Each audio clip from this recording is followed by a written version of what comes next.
Solar Eclipses in the Shadow of the Moon, featuring Tom Burns, Astronomer, created on March 13th, 2024. Tom Burns is a retired Ohio Wesleyan English professor and former director of Perkins Observatory.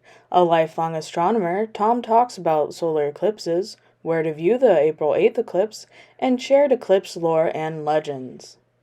Before the program begins, I'd like to remind people of our awesome program on April 8th, 2024 at the Barn at Stratford.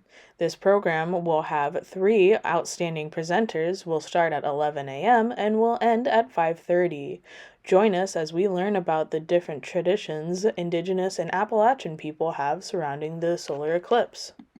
I'm Alice Fraser. I'm on the board here at the Historical Society, and it's my great privilege to introduce Tom Burns. Tom is no stranger to our society. He did our reenacted Dr. Perkins in the 2017 Cemetery Walk, which was the first year we did that. And then in 2018, he did sort of an expanded program about Dr. Perkins here at the barn to our volunteer recognition group. So since 1984, Tom Burns has first been a lecturer and then a professor in the Department of English at Ohio Wesleyan University, where he teaches writing courses. He retired in 2018, but continues to teach part-time. I think that means you're not retired, right? They call me semi-retired. I'm and pay familiar me with less. this syndrome. From 1993 to 2018, he was director of OWU's Perkins Observatory right up the street here, where he split his time between administrative duties and more than 150 public programs each year. In retirement, he continues to participate in public stargazing sessions. He has written a weekly column on astronomy for various newspapers for 37 years. You may have seen it. It's still in the Still Gazette, in the Gazette, right? that's correct. And he also was a regular guest on Both Sides with Ann Fisher on Mondays often, right? Mm-hmm. And Fred Anderley before her, and now Anna Staver. Yeah, okay, all right. He has developed lifelong interest in amateur rocketry, amateur astronomy, Eastern and Western philosophy, rhetoric, mythology, movies made before 1958. That seems very specific. The last great movie ever made was Touch of Evil by Orson Welles. World travel and long distance hiking. He has been married to his long-suffering wife, Sue, a law librarian, for over 49 years. Over the years, he has shared with his family, this is quite a list here, 4 dogs, 10 cats, 3 ferrets, 2 gerbils, a guinea pig, 2 hamsters, and 2 bunnies as pets. His son shares his interest in movies. His daughter is a professor at the University of Illinois, Chicago, where she teaches Roman. Yeah, Oh, yes. it always happens. Alice broke it.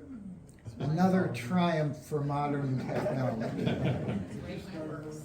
She teaches Roman history and Latin. His long-term goal is to get more sleep. So anyway, I'm gravely honored to introduce Tom Burns.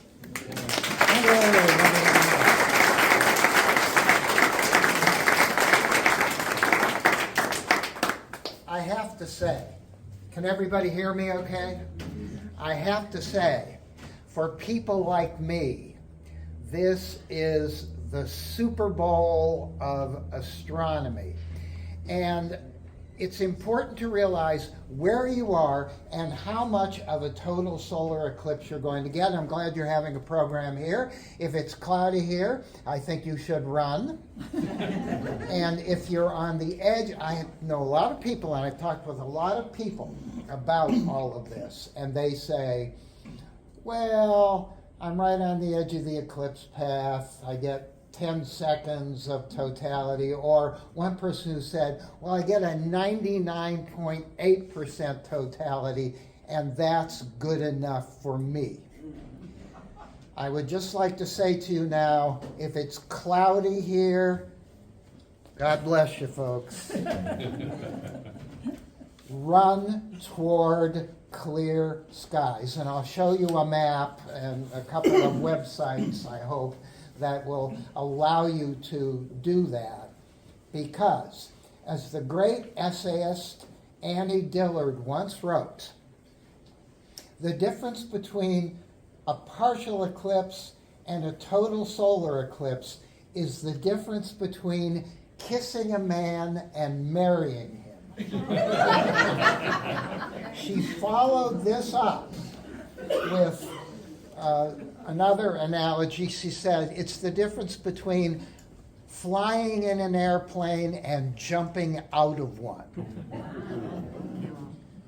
And I'll say this. People will say, well, I don't want to go to all the trouble. And there is going to be a lot of trouble if you have to run toward totality. It'll take you 2 hours to get to Wapakoneta, Ohio, which is right along the center line, and you'll get maximum eclipse, not the about 2 minutes and 20 seconds you'll get from out in the parking lot here, but 4 minutes. Is it worth it? Yes, it is, which is what I hope to persuade you is true over the next 3 or 4 hours or so. Well, if I really get going, otherwise it'll just be less than an hour. My own analogy for this goes back to the Super Bowl. It is as if you got tickets to the Super Bowl, and they only cost you $1,000 each, which was a typical price for tickets to the Super Bowl. And you get to the parking lot, and you see the trouble that you're going to have to go through, the people streaming in, the pickpockets in that crowd, etc., and you say, it's too much trouble. So you stay in your car and watch the Super Bowl on your phone.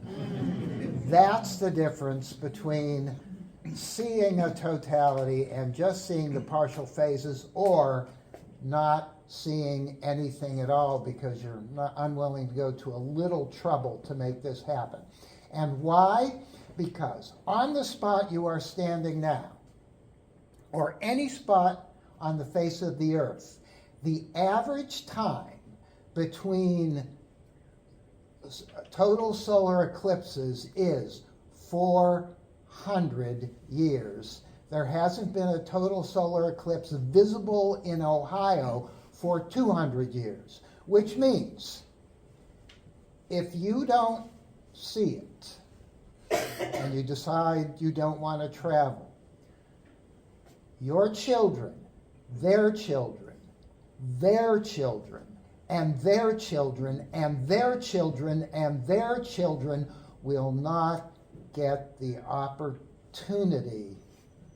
This is the time to make your own personal history and see what has been described as the most beautiful natural event that human eyes can behold. Anybody seen a totality? Well, I envy you. I really do. This first experience, if the weather gods permit, and we are able to see the totality of that eclipse. And every second counts, as you will see when I go along and talk about the various stages of the eclipse. How good is this?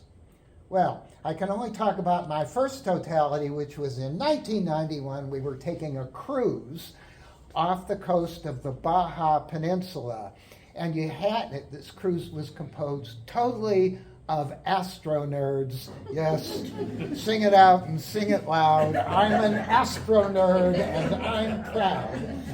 Bumping into each other, checking the weather every 15 minutes, 3 days before the totality, looking at maps and bothering the captain and telling the captain, you have to go here.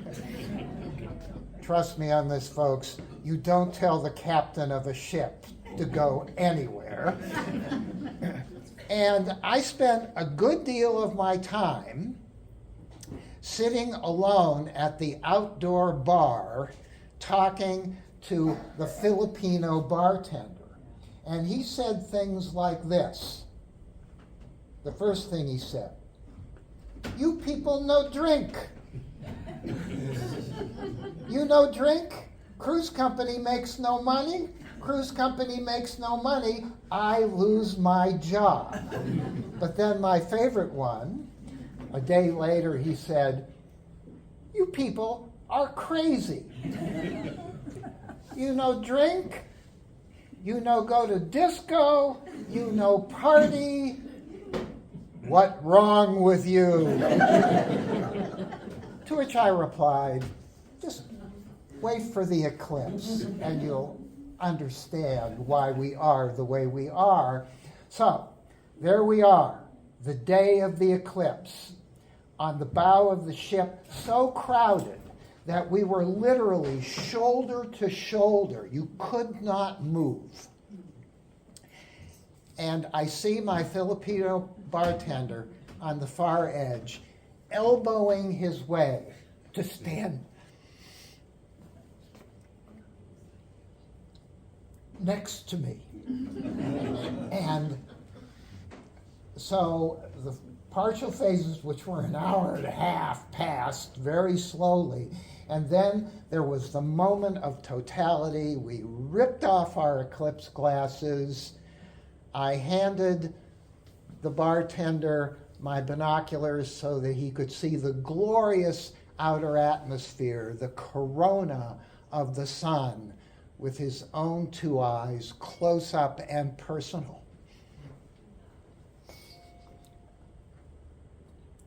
And tears began to run down his face, just like the tears and the whoops and hollers of everybody on the bow of that ship. And he said to me, now I understand. Seek totality. Seek clear skies, because this is an event I can honestly say to you that is a life-changing experience, and I'm going to show you why. Why? Because for a brief moment, or a few seconds, or maximum totality 4.5 minutes, you will be standing in the shadow of the moon. It is beautiful.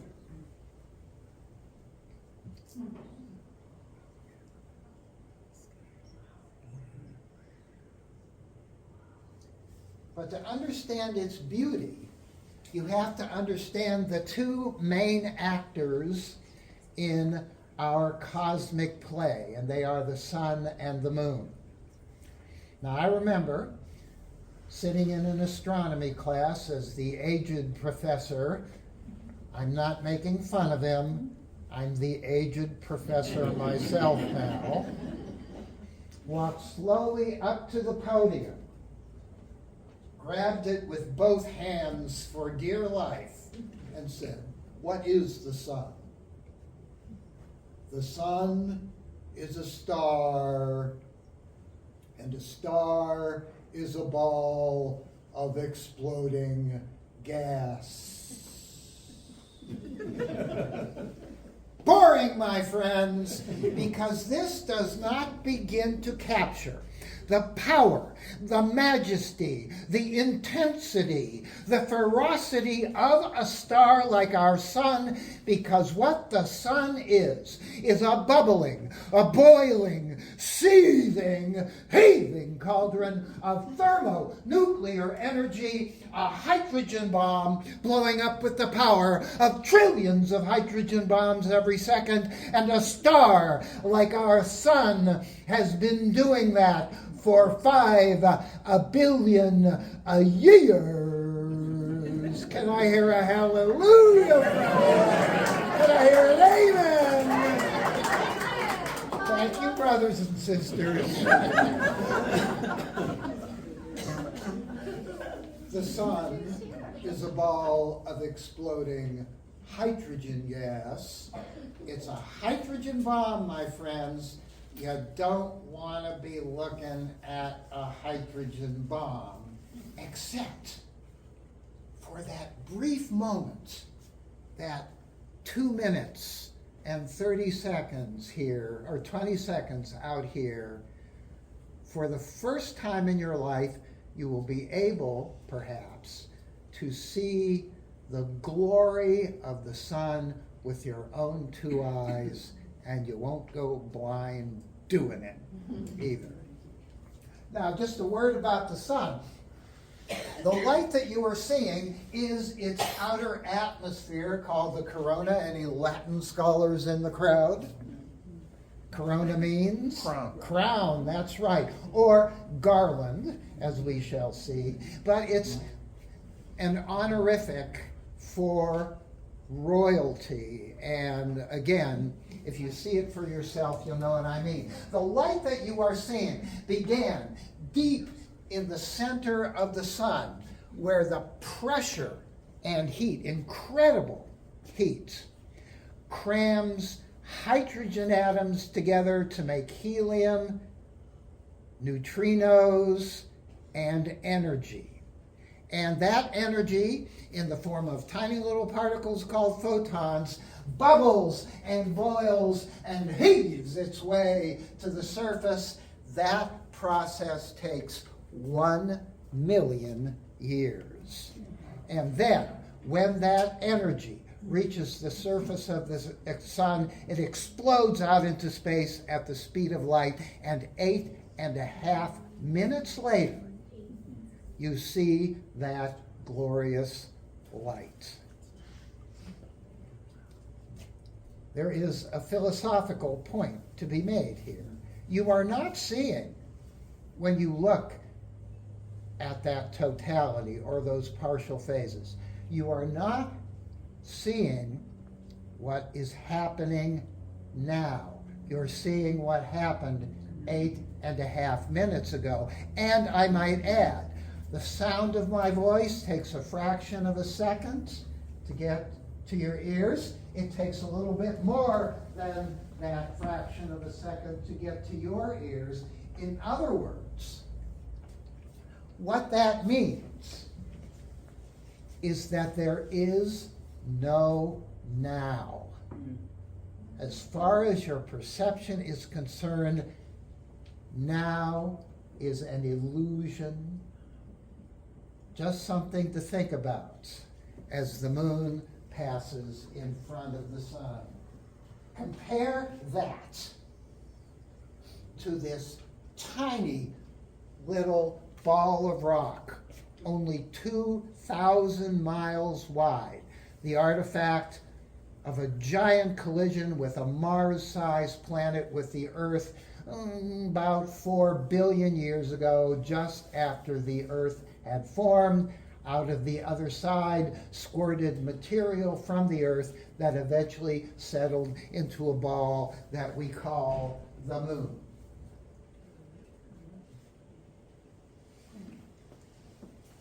How in heaven's name can that be? How can this tiny little moon block the ferocity of the sun? And we'll get to it.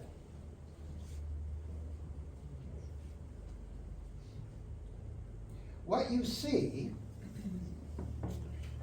when you follow the entire, it's like 3 hours of the eclipse, is a remarkable thing. The moon, which you cannot see at all because the light from the sun is shining on the backside, that makes it, what's that phase of the moon called? Anyone know? The new moon. New moon means no moon because you can't see it. The sun is shining on the back side. First contact, which is remarkable. Make sure to check carefully on the websites I'm going to show you from wherever you are when first contact occurs, because it is remarkable. There will be the sun in your eclipse glasses, fully round, and then a tiny little bite will appear, and if you're observing with a group of people, there will be much whooping and hollering. You know, this is the amazing thing about this experience. Simple mathematics can tell you exactly when it's going to happen, and we've been doing that since the Babylonians first did it in 1000 BCE. And yet, there is that moment where you cannot believe this is actually happening. That's called first contact. Then there are a series of partial phases where the moon gets smaller and smaller, and then finally, when the moon has covered the sun completely, you get second contact and the total phase has begun. Third contact is when the totality ends. And that is announced because a single lunar valley will allow the sun to shine through, and you'll see a beautiful effect, although you won't see it if you're wearing your eclipse glasses, called the diamond ring, where you're still seeing hints of the corona around the sun and that beautiful diamond of light. Then there are a series of partial phases as the moon gets out of the way and the sun gets bigger and bigger, the bite gets smaller and smaller. I have photographs of all of these phases coming up, but I have no photographs of fourth contact, which is when there's a tiny little bite and then that bite disappears. Why? Because after 3 hours and the glories of the totality, people just don't really stick around to see the partial phases going out. They get in their cars and spend, well, typically 2 hours to Wapakoneta, a day and part of the night to drive back, because the traffic is going to be incredible. Take food and water, because you're going to be stuck in your car a long time, unless of course a miracle happens and it's clear right out here in the parking. Let's hope it is. All of this happens simply because the moon gets in the way. And you would think, if you think about this, that this should happen at least once a month, because, or a month, as I like to say, as the moon goes through a set of phases every 29.5 days. We'll call that a month, not a month. But here's the problem.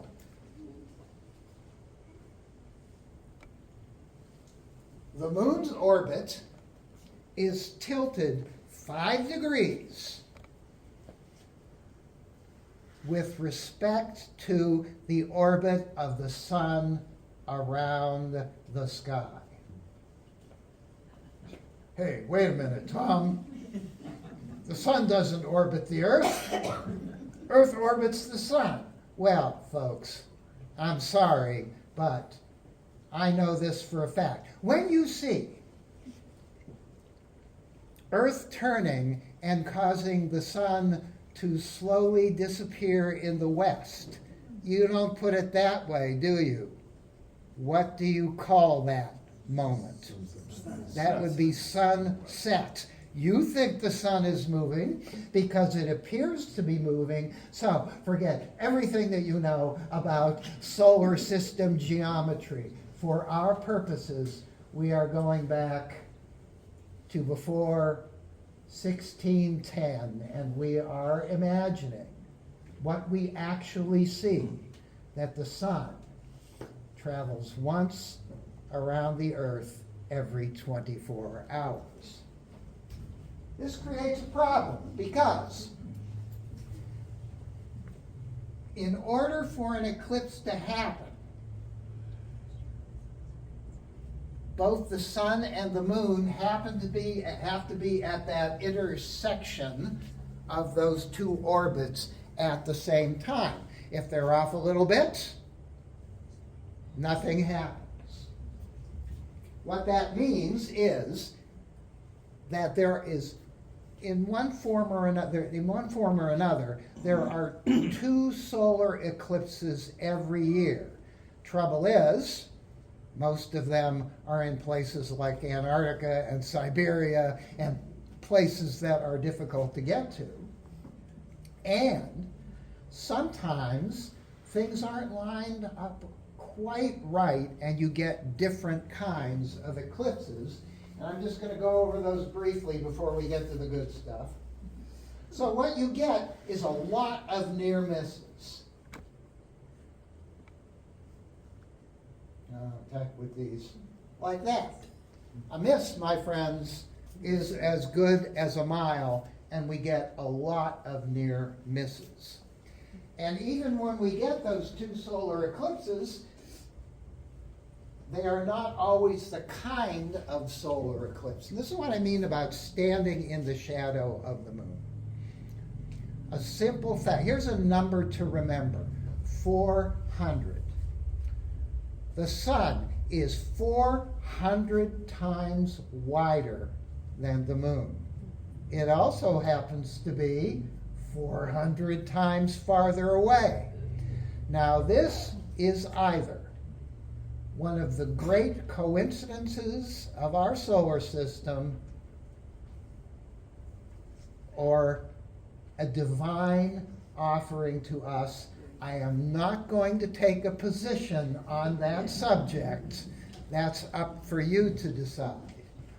But when you get this kind of arrangement, depending on how close the moon is to Earth, and we'll get to that in a minute, the best thing to happen is that the umbra, the dark part of that shadow,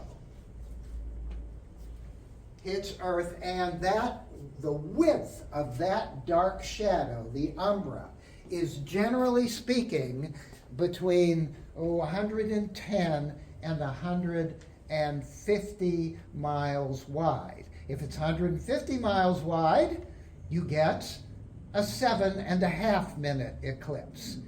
If it's 120 miles wide, you get about a 4.5 minute eclipse, which is what happens to be the case in this case. Now, the trouble is, of course, if you're outside of that dark shadow in the indirect shadow called the penumbra, all you're going to see is a partial eclipse. If you decide you have to run because of clouds, check the location that you are running to 14 times on your phone to make sure that you are still in that 120 mile wide path. And furthermore, try as best you can to get right to the center of that path. I'll show you a map. However, I already did this. People don't believe this scale, and it really is hard to imagine something 400 times bigger. And a way of doing this, something fun to do with kids, which I have done so many times, is to do the peppercorn model of the solar system. Now this extends all the way to Pluto, but we're just going to do the Earth and the Moon. Get yourself a peppercorn. That's the Earth. You get yourself a pinhead. I'm talking about the smallest pinhead you can find. Excuse me, and that's the moon. And then for the sun, you have a volleyball. Yes, that's right. You could put about 1 million peppercorns inside of that volleyball. And then you pace it out. The peppercorn and the pinhead, the Earth and the Moon, are, depending on how fat your fingers are, either 2 or 3 fingers away from each other. It doesn't really matter, as you shall see. And you measure that out. Then you put the sun, the volleyball, down and measure the distance to the Earth, 93 million miles, 33 big paces. And then you, from the Earth, you have the kids stand in a line. I've done this for adults too. And you have them stick their arm all the way out and measure the distance of the the size of the volleyball, which is, and this really doesn't matter how old you are, because if your fingernail is smaller, your arm is also shorter. And you will note that the volleyball is the size of your little fingernail held at arm's length. And then, making sure you're pointed away from the sun, you put your little fingernail in the sky, and that is how big the sun is. About the same size as the full moon. Try it with the full moon sometimes, and you will see that as big as you thought the moon was, it's only about the size of your little fingernail in the sky.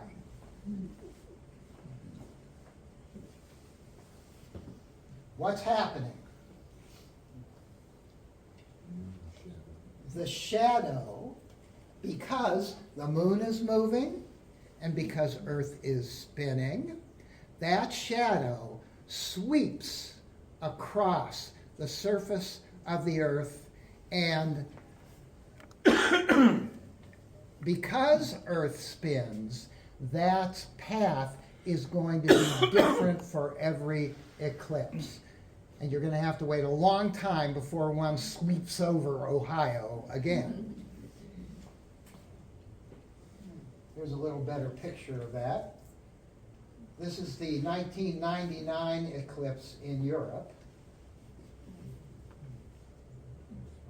And here's an image from the International Space Station. If you're in this part of the path, the dark umbra, you're going to see a total eclipse. If you're out here, and I might add, even if you're just a few feet from the edge of the umbra, you're only going to see a partial eclipse. It'll be a good partial eclipse, but remember the analogy about kissing and marrying.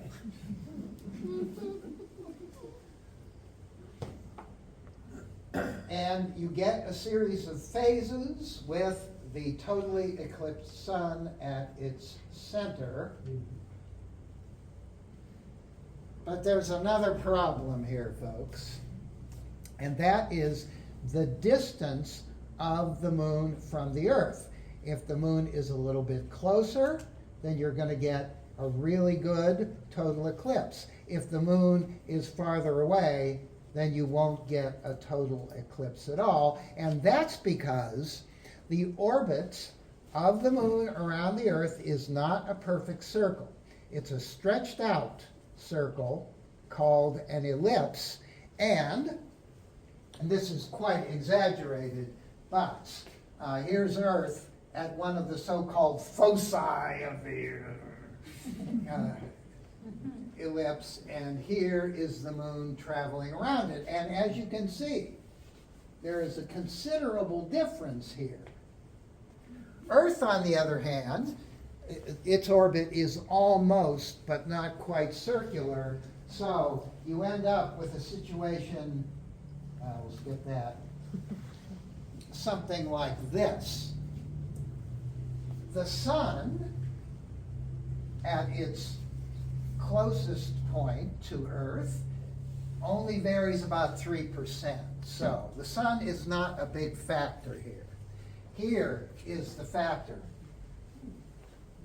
Every time there is a full moon that coincides with the moon's closest point to the Earth, it's perigee, you'll see all these articles and TV shows about, ooh, it's a super moon, ooh. Well, I have to tell you something, folks.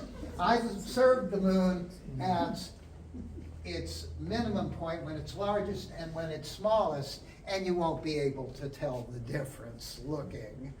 And but what you're looking for is that fabulous eclipse. The one that I observed in 1991 was a 7-minute totality because the moon was very close to being at its closest point. Here, about average, halfway between apogee and perigee, the farthest and closest points. Now,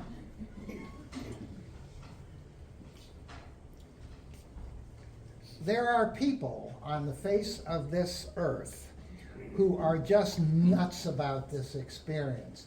And I have to tell you, folks, once you've seen one, you want to see another one, and if you can afford it, you fly to, my wife and I had full plans to go down to the southern tip of South America and even Antarctica on a cruise to see the eclipse in 2019.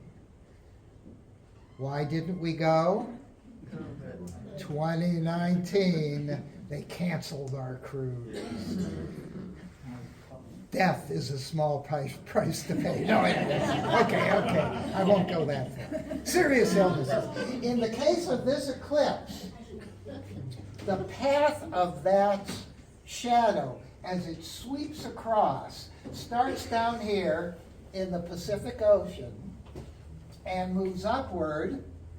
The center line is right near Mazatlan. It travels through the central desert of Mexico, which, by the way, is the place to go, because there, No clouds.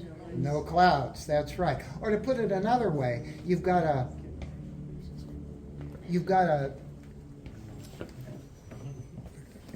one of the nice things about the maps that you can go to, I'll show you one, is that it also includes climatological data for April 8th.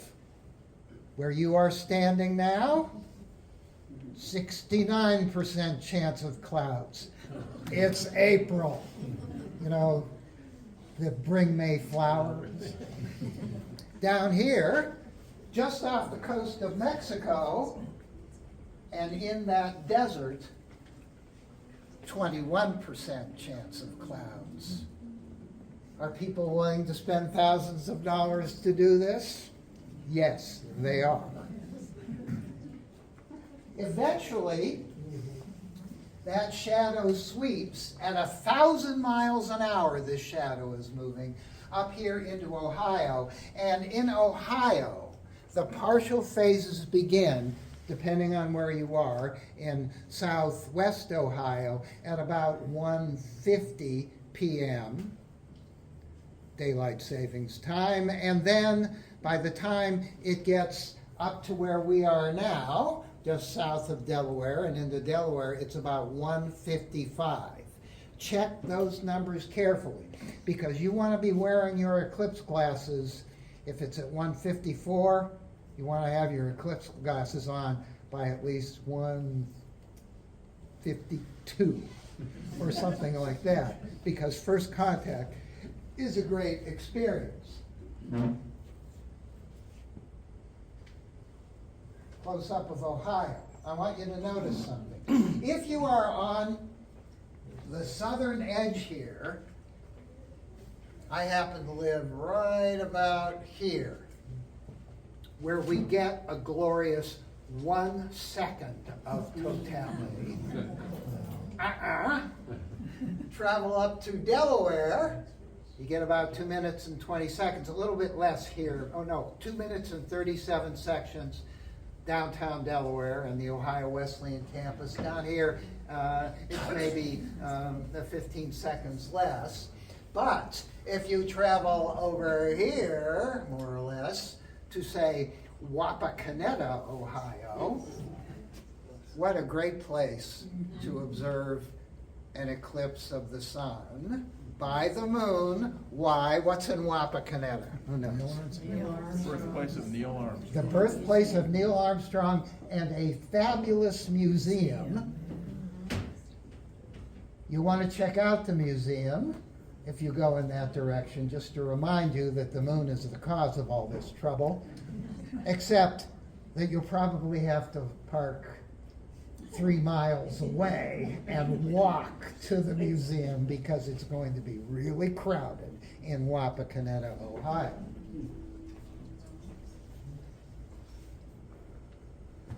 Now what happens then? Do you want to take a break for? Oh, yes, of course. Break time. All right. So, middle of the program, we do a commercial break where we let Donna, our director, come up and tell you a little bit about the society. And we grab your coat and pass that.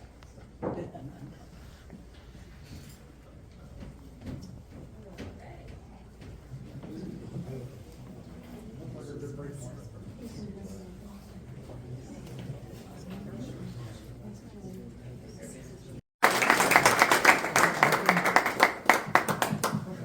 Okay, I just wanted to go over briefly the kinds of eclipses that you might get depending on the distance of the moon. Try to make this short.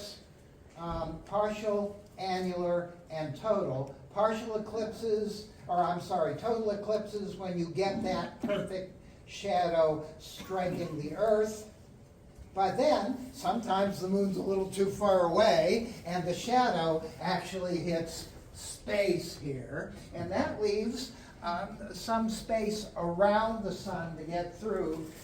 You're going to need eclipse glasses if you ever want to see one of these. I've seen 2 of them, and believe me, it's not the same. You get something like this, or in the case of the one I saw in the 1980s, you get what's called a broken annular eclipse. All of these little points of light.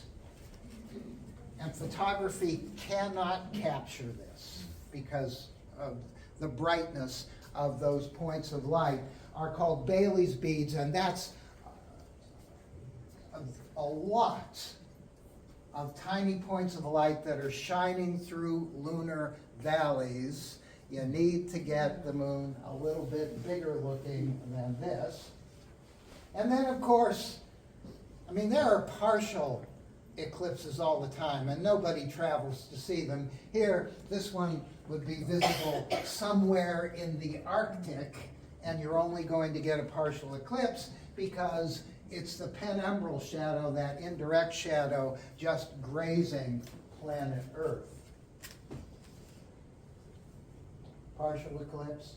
Now, I just wanted to, I'm not going to have time to go over these, but one map that you might go to, and you don't need this whole URL, is timeanddate.com. Go down, click on the April 8th eclipse. It's way at the bottom of the page.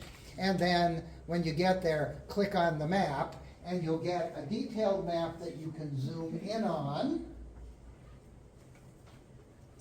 Now here comes the important part, folks, because it's a wondrous event. You don't want to go blind seeing it, okay? There are various ways of seeing an eclipse. Of course, this is my lovely wife, Sue, wearing her $15 eclipse glasses. I want to say a few things about the use of eclipse glasses. You use them during the partial phases. You take them off during totality. I'll tell you a brief story about this. I'm standing there in Stanley, Idaho, population 526 normally. It had a population of 15,000 on that day. And I'm standing with a group of people who came out with us, and I said, I'll tell you when to take off your glasses, but it's obvious. When you can't see anything in the eclipse glasses anymore, you take them off. Well, I consider myself a rational person, but I have to tell you folks, when you're that close, when you get that thin curve of light that is the last view of the sun before totality, madness sets in. And so a good 10 seconds pass, my eclipse glasses are already off, and somebody in the crowd says, should we take our eclipse glasses off? And my reply was, take them off, take them off, take them off. And that's my own fault. Now, when you're using these, please, oh please, my friends, if you wear glasses, they go on the outside of the glasses. There's nothing like adding an optical surface that brings things to a point and putting the eclipse glasses under them. They will melt. And I actually demonstrated that. Every total eclipse I've been to, I've demonstrated this by taking a pair of eclipse glasses and holding them up to an eyepiece of a telescope, and they just melted into nothing. So, if you happen to put them on under your glasses, in the time that it takes to say, OMG, I'm blind, you will be. I talked to a fella at a talk I gave a couple of weeks ago, and he said he observed a partial eclipse in 1963. I saw that same eclipse when I was 11 years old. And they didn't have glasses back then, and the pinhole device they made in school didn't work. So he looked at the sun. And his ophthalmologist tells him that etched on his retina is the scar in the shape of a partially eclipsed sun. Don't fool with this. Wear them outside the glasses. And one more suggestion. The newer glasses work by both reflection and absorption. You'll see they have a coating of aluminum on one side, and then they're made of black plastic. But that light has to go somewhere. It's either reflected or it's absorbed by the plastic. And when it is absorbed by the plastic, that light is changed to heat. That's right. So, I would strongly recommend, before that last couple of minutes, before totality, you put them on, you hold them on. This is particularly true if you're working with children. You hold them on the kid's head, because I actually saw the eclipse that we saw in 2017. I actually saw a pair of eclipse glasses blow off, because the wind will kick up toward the end of the partial phases before totality. You observe for 30 seconds or a minute. By the way, you put them on. Notice I'm not looking at the sun. You hold them on. You look at the sun. The sun. For a minute or so. Turn. Take them off. Talk to the person standing next to you. This is pretty cool, isn't it? Yeah. Then for 2 or 3 minutes, and then put them back on and observe for 30 seconds or a minute again, until that last 2 or 3 minutes before totality, because you want to watch the sun get thinner and thinner until that last point of light is shining through the sun, through that valley, lunar valley, and then you take the glasses off. There are other ways. You can, how many of you have a telescope at home? How many of you, does it have a solar filter that fits on the front end? Probably not. There are telescopes, now listen to me. there are telescopes that have so-called solar filters that screw onto the eyepiece at the other end of the telescope. If you have one of those, do me this favor. On the way home, if you don't have one already, stop at the hardware store and buy a ball-peen hammer.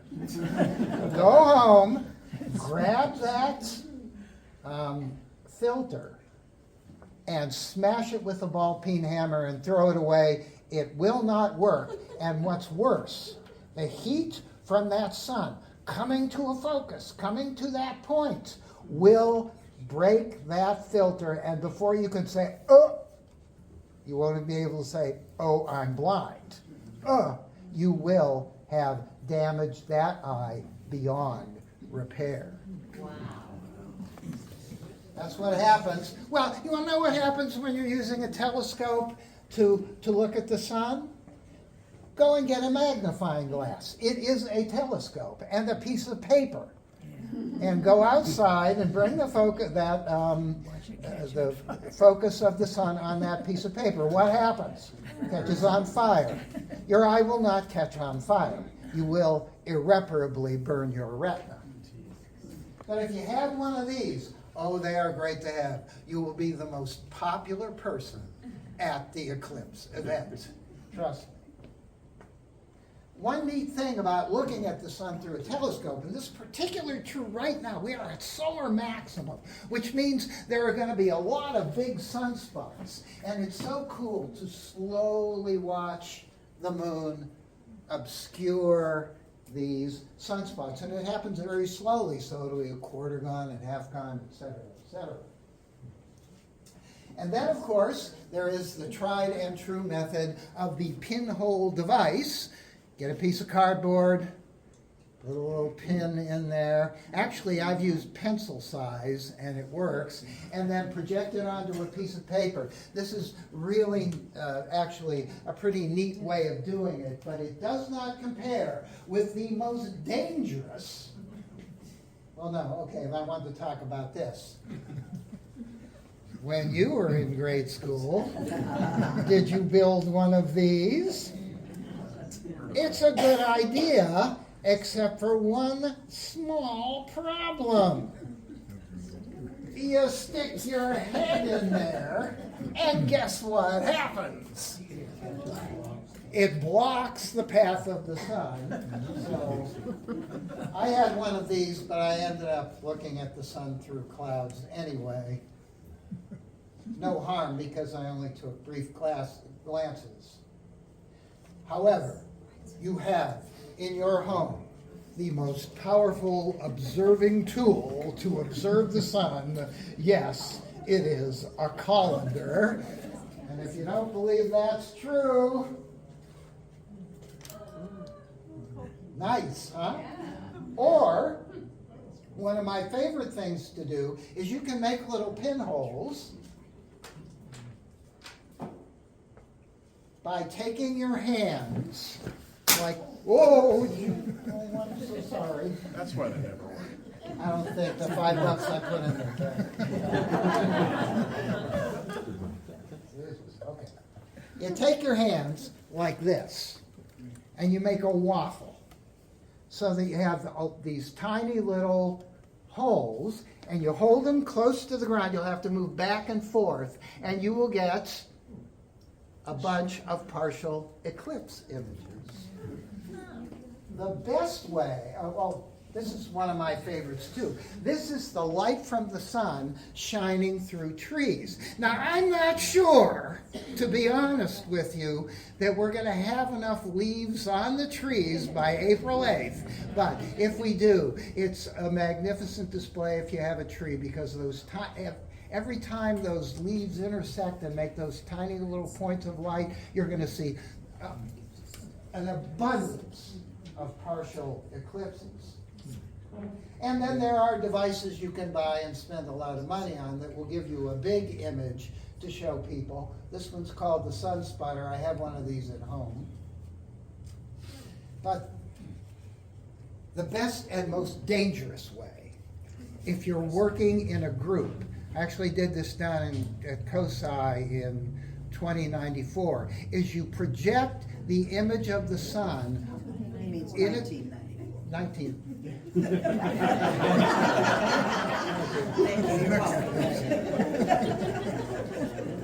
Sorry, like I said, madness sets in. You project it onto what is essentially a screen, a piece of cardboard or paper or something like that, and that way you won't have people bugging you to look through your telescope with the solar filter on it. You do this without a filter. It's dangerous because there's always that one person. When we did this in 1994, we had people literally shoulder to shoulder, and we had stanchions and ropes to prevent people from getting to the eyepiece of that telescope.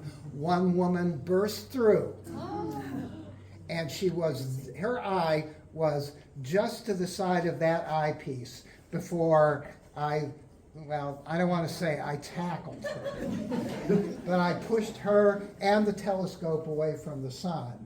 And as it turned out, she was already blind in one eye, and she would have been blind in the other. My goodness. Still, this is really a magnificent way of showing the sun if you happen to have a telescope. But how do you do that? Here, and what you use is the technique of smallest cross-section. But what that means is that telescope is not pointed at the sun. The same telescope pointed at the sun. Get the idea? It's really easy to point a telescope at the sun using this technique. One thing you don't do is look at the sun to point the telescope at the sun. Thank you very much.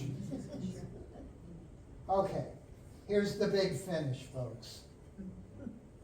Remember those contacts: first contact, second contact, third contact, fourth contact. First contact. It's amazing to watch an eclipse in a group because you're waiting, and then that first bite appears, and oh, the whooping and the hollering is just life-changing. If you happen to be running the program, as I am so often. You put your eclipse glasses on, you leave them on, that's 2 or 3 minutes before the time of first contact, and you watch that happen. Keep the eclipse glasses on during any observation of the partial phases.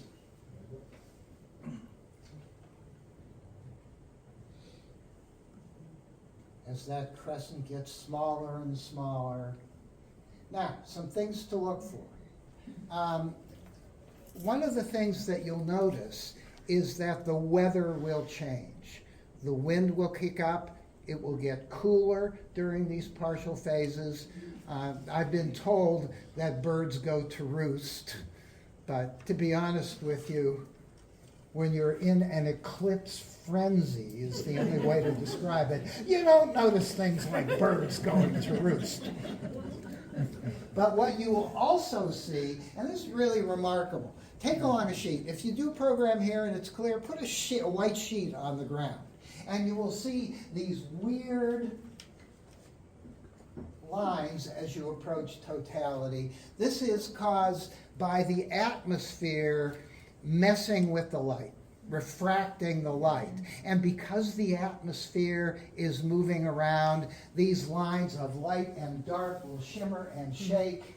And if you can drag your eyes for just a second or two away from the nearly eclipsed, completely eclipsed sun, then check out what are called shadow bands. Another thing that happens, and I don't really have a good image of this, is that the light gets weird.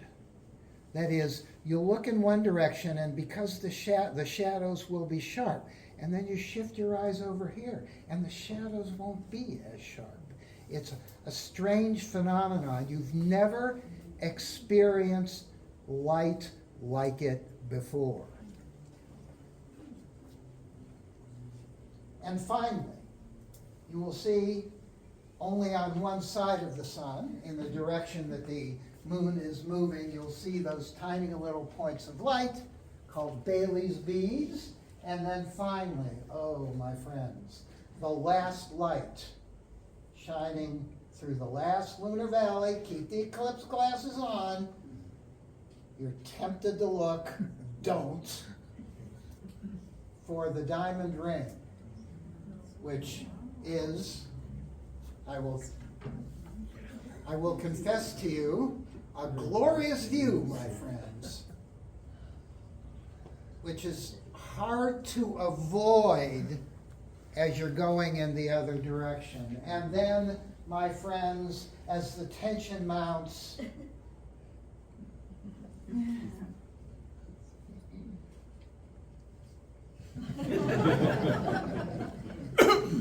glory. What kind of a corona will we get? At solar minimum, you get a small corona because there isn't that much happening on the sun, but you will get a corona. We are at solar maximum, my friends.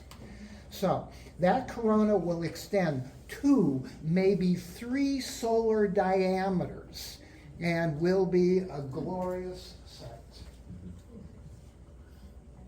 Why is it safe to look at that? Look for, what? Why is it safe to look at that without your? Because that is only as bright as the full moon. Oh, okay.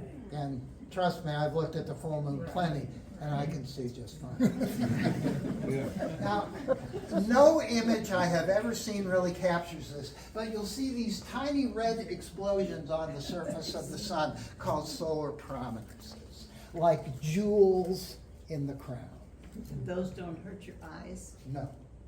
None of this will hurt your eyes because the sun is very bright, but you're not looking at the sun anymore. You're looking at its outer atmosphere. Skip that. If you can drag your eyes away from this, and you've got good horizons, do this.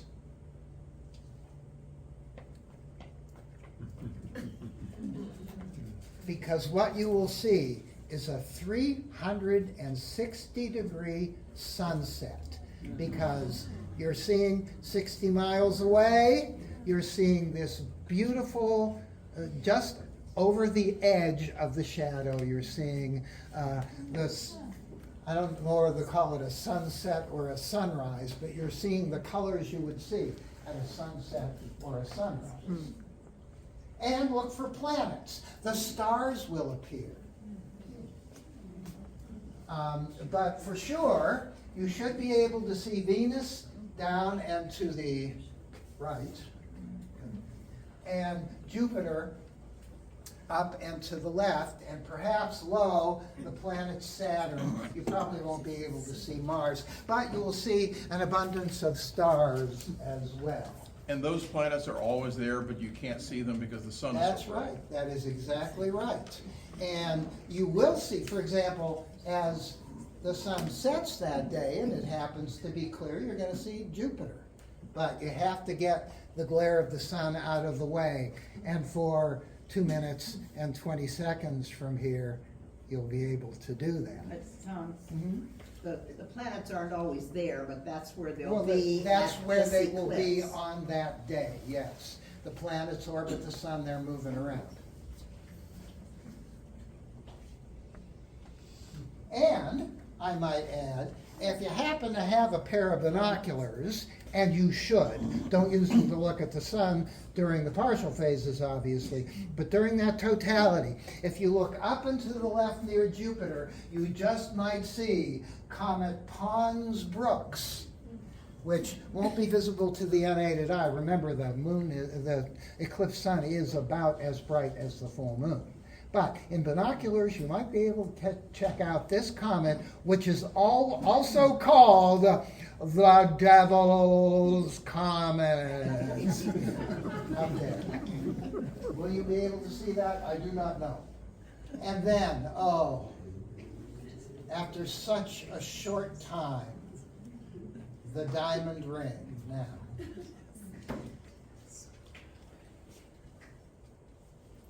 For complete safety's sake, you don't want to see the diamond ring. But you don't know when the diamond ring is going to happen until it happens. So if you want to be completely safe, you go to Google Play or to the Apple App Store and you type in solar eclipse timer. Your phone will determine your location and tell you exactly when these events are going to happen and give you about a 2-second warning before the diamond ring happens. On the other hand, 1/10 of a second view of that before you quickly look away and put your eclipse glasses back on is memorable. I'm not advising you to do that. I would never advise you to do that in public. Oops. I just did. No, seriously. If you really value your vision and all of that, and you don't want to take any chances at all, then get an eclipse timer for your phone. Solar eclipse timer. And then a series of partial phases that almost nobody sticks around for. But as a matter of fact, I could not find a photograph of fourth contact, which is when that tiny little bite disappears. So I put in a drawing instead. Now, fair warning, what you will see if it is cloudy. Nothing, my friends, except that it will get dark. Imagine a dark, dark night with a full moon in the sky covered with clouds. That's how dark it's going to get. And that is an experience, well, it's an experience. Now, I'm sorry I'm talking so long here, but there's just one more thing I want to say to you. You understand, I think, the science and why this happens and all of that, but understand, for most of human history, people had no idea what was happening when they saw this. And so if you were a Shawnee Indian, or if you were in China observing this event, what you saw was a giant monster, a snake, a wolf, a dragon unhinging its jaws and swallowing the sun whole. The sun, the God, the giver of life, which, by the way, it may not be a God, but it is the giver of life. And when you saw that glorious corona, that was your God shining through the belly of the beast. And oh, what joy you felt when the monster spit the sun back out and the eclipse ended. Or, if you're on a small boat in Polynesia, you looked up and you saw the sun, a god, and the moon, a goddess making love. And when you saw the glorious corona, I think you can guess what that is. And the sky filled with stars, because out of that lovemaking were born the stars. And I have to tell you, you're staring at this thing, and if you know these stories, all of a sudden, you're the astronomer. There was one pretty close to me, all this equipment. Equipment, forget about the equipment, with his jaws open and tears rolling down his face, because all of a sudden, as I felt, you are not an astro nerd observing a beautiful event. You are on a small boat in Polynesia. You are on the savannah in Africa and experiencing the joy and the terror of this event. Seek totality. Seek clear skies. I promise you, you will be glad that you did. That's all I have to say about that. The Delaware County Historical Society is supported by dues, grants, donations, and volunteers. We welcome your help with any of our worthwhile projects. If you wish to register for the Eclipse Traditions, please go to DelawareOhioHistory.org.